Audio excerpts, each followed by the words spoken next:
Quando faccio un viaggio, una delle attività che mi impegna di più è quella di catturare ricordi, fotografie, filmati, selfie, ma anche guide, libri, cartine, appunti e gadget. Ti immagini tornare a casa a mani vuote, senza una foto per esempio? Ti sembrerebbe di non averlo fatto quel viaggio, vero?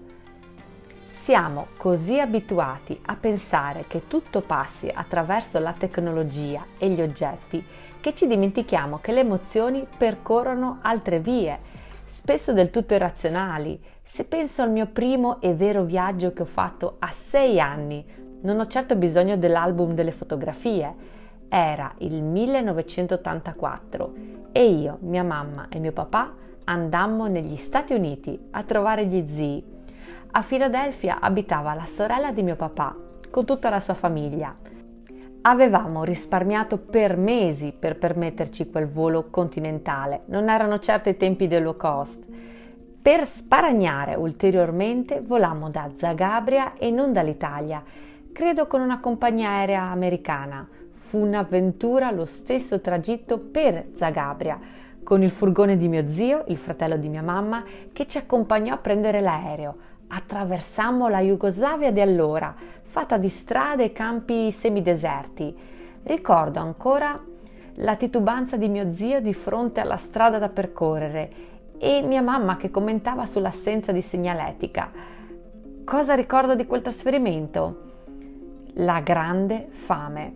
Ci eravamo dimenticati il pranzo al sacco a casa e non ci fermammo da nessuna parte. Mangiamo all'hotel stasera, mi dissero.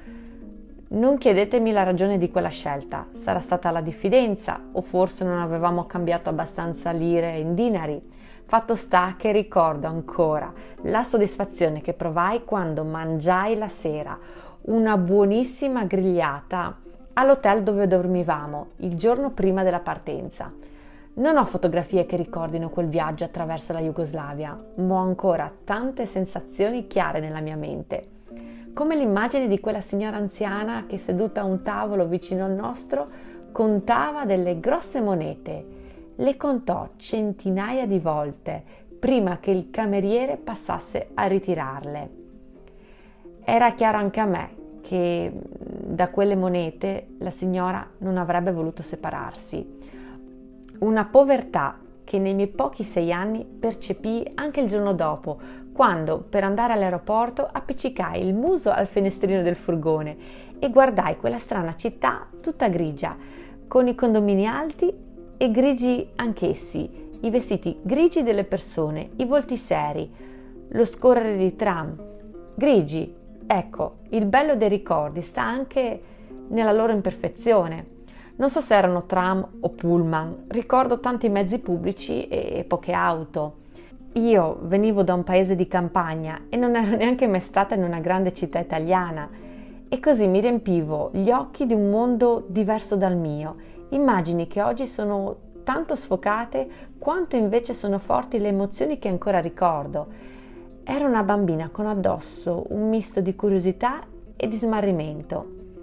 Avrei potuto essere qui a raccontarti l'emozione del mio primo volo e invece il viaggio in furgone attraverso la Jugoslavia, la fame, il ricordo di quella signora anziana che contava le monete, il grigio di Zagabria è rimasto indelebile nella mia anima. Dell'America ho diversi ricordi, il burro d'arachidi che da noi non si usava, le misure sproporzionate delle confezioni del latte e del succo d'arancia al supermercato, che erano enormi, e poi le macchine che stampavano i dollari a Washington e tutti quegli edifici che avevo visto in televisione. Un weekend andammo anche in Canada, ospiti di una famiglia italiana, e vedemmo le cascate del Niagara. Cosa ricordo di quelle imponenti cascate? L'umido, cioè la sensazione dell'acqua sulla pelle, e le mani appiccicose per colpa di un lecca-lecca. Il fastidio delle dita che rimanevano incollate le une alle altre. È strano, vero, come quel ricordo sia più nitido della bellezza di quelle cascate. Qualcuno potrebbe obiettare che i ricordi che abbiamo della nostra infanzia siano alterati dalla giovane età, ma anche da adulti viviamo delle esperienze che non sempre seguono i binari dello scontato. Voglio dire che di un viaggio non sempre ricordiamo tutti i monumenti o musei che abbiamo visto, o cosa abbiamo mangiato, o addirittura chi abbiamo incontrato. È proprio per la paura di perdere quei ricordi che ci ossessioniamo a rinchiuderli dentro un obiettivo. La bellezza della nostra vita sta proprio nelle emozioni che viviamo e nelle esperienze che ci portiamo dentro. È quello il vero bagaglio con il quale rientriamo da un viaggio, ed è soprattutto di quello che dovremmo avere cura. Che importa se non ricordiamo una determinata piazza di una città, seppure sia blasonata da tante guide di viaggio? Ricordo per esempio ancora il fiato mozzato dall'emozione quando per la prima volta vidi il Mar dei Caraibi a Santo Domingo. Avevo 22 anni e l'avevo guardato così tante volte sui cataloghi di viaggio quando lavoravo come addetta alle vendite in un'agenzia di viaggio, che ritrovarmelo davanti e poterci nuotare dentro quasi mi pareva di essere in un sogno. Nella vita ho visto poi tante altre spiagge e mari bellissimi, eppure quella sensazione di meraviglia è rimasta incollata là come se fosse stata una mia prima volta. Un altro ricordo legato alle emozioni, più che alla bellezza innegabile del luogo, lo collego all'Argentina, alla Cueva de las Manos. La Cueva de las Manos è una caverna che si trova nella valle del fiume Pinturas, in un luogo isolato della Patagonia, a circa 100 km dalla strada principale. Lì si possono vedere le incisioni rupestri rappresentanti mani, che appartenevano al popolo indigeno di questa regione vissuto tra i 9300 e i 13.000 anni fa. Già solo per raggiungere questo luogo isolatissimo, io e mio marito percorremmo in pullman per un intero giorno una parte della Patagonia e arrivammo alle caverne che faceva sera. Guardammo a piedi il fiume Pinturas. Bellissima la sensazione dei piedi nudi su quella sabbia grossolana e la vista su tutte le mucche in pascolo nella valle. Giunti alle caverne, ascoltai con attenzione la spiegazione della guida e guardai da vicinissimo quelle incisioni di mani coloratissime. Era una festa di mani in una caverna sospesa in un canyon. C'era pure una mano a 6 dita. È lì che ebbi la sensazione fortissima di avere una connessione con i miei antenati, un qualcosa che non saprei raccontare. Sono quelle emozioni così profonde e autentiche che si correrebbe il rischio di sminuirle con una descrizione in parole. Ecco quindi come la potenza dei ricordi di un viaggio rimane sempre personalissima e non sempre riconducibile a una fotografia, e soprattutto non deve per forza abbinarsi a quel monumento, a quel luogo solo perché famoso e considerato un must di una città. Sarebbe brutto pensare che per esempio tutti abbiamo avuto la stessa identica sensazione di meraviglia davanti alla Torre Eiffel. Io della Torre Eiffel ricordo poco, ma non dimentico di aver bevuto a Parigi per la prima volta la birra al gusto di fragola.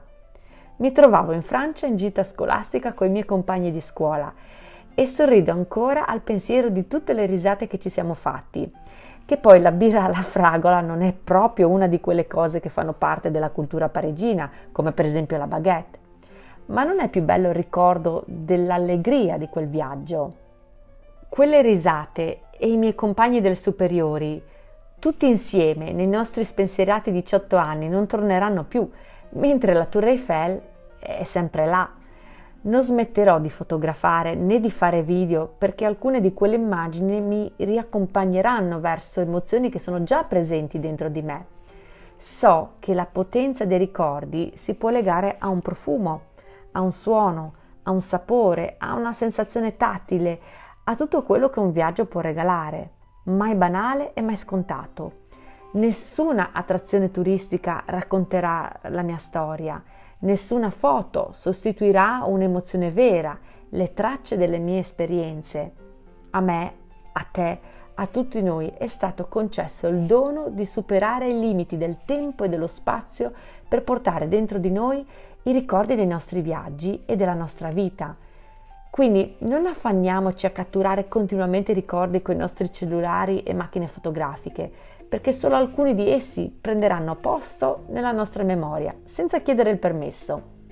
Alle volte indelebili, alle volte dimenticati per sempre, alle volte precisi, altre volte offuscati o reinterpretati o inventati.